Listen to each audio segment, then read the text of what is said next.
Hello mga kapaypay, magandang araw. Nanay Paypay channel po.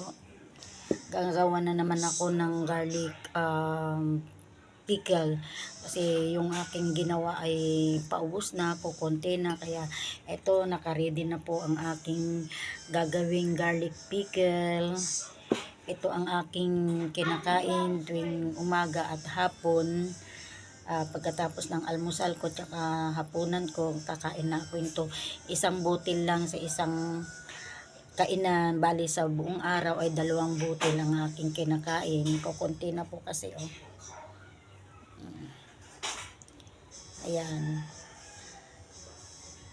1 linggo bago ko siya makain kasi hindi pa tumalab yung suka at saka yung mga ingredients niya dyan masyadong maanghang dahil sa sobrang anghang niya. Hindi ko makaya yung lunukin, kaya 1 linggo bago ko siya kakainin. Eto, umpisahan ko nang gawin. Malinis na rin ito, nilinisan ko na rin ito. Maggagawa na naman ako sa isang garapon na ganito kasi ito ay paubos na, ilang piraso na lang ito. Masarap siya guys, tanggal yung kanyang anghang. Pag kinain mo to, ang lasa nito ay manamis-namis na maasim-asim. Yun ang lasa niya, hindi na maanghang yung bawang. Ito na rin ang kinakain ko. Ako ay may high blood, ang laking tulong nito sa akin. Antibiotic na rin po kasi itong bawang. Alam na alam po natin yan na ang bawang ay all around. Ayan, kukunti na siya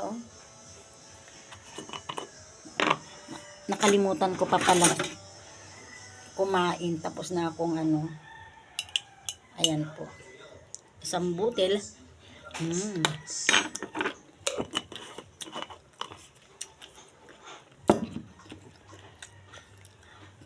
Sarap.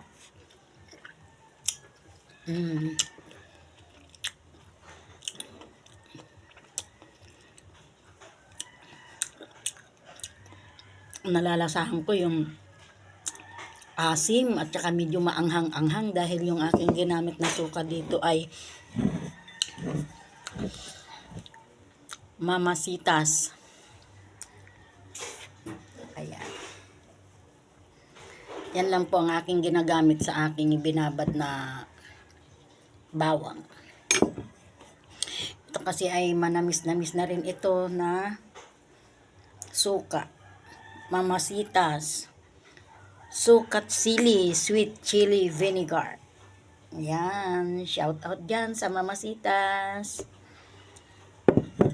Ayan, ilalagay ko na siya sa garapon. Kailangan malinis ang iyong kamay.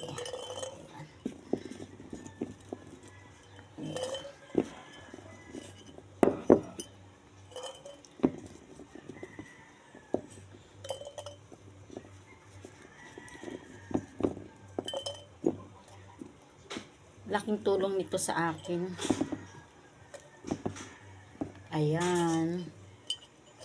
Tapos lalagyan na natin ng Mamasitas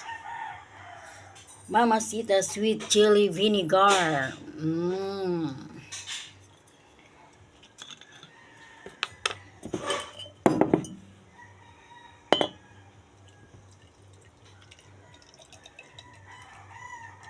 Ayan.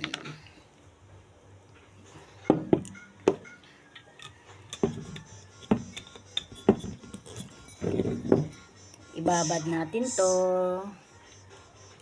1 linggo. Ganito lang guys ang gagawin nyo. Ang Mamasitas po ay timplado na po yan. Timplado na po yan. Swak ang lasa, ang asim at saka yung anghang. Kayang-kaya mo yung anghang. At saka asim niya ay matamis-tamis dahil timplado na si Mamasitas. Yan lang po ang aking ginagamit dito. sa aking garlic pip.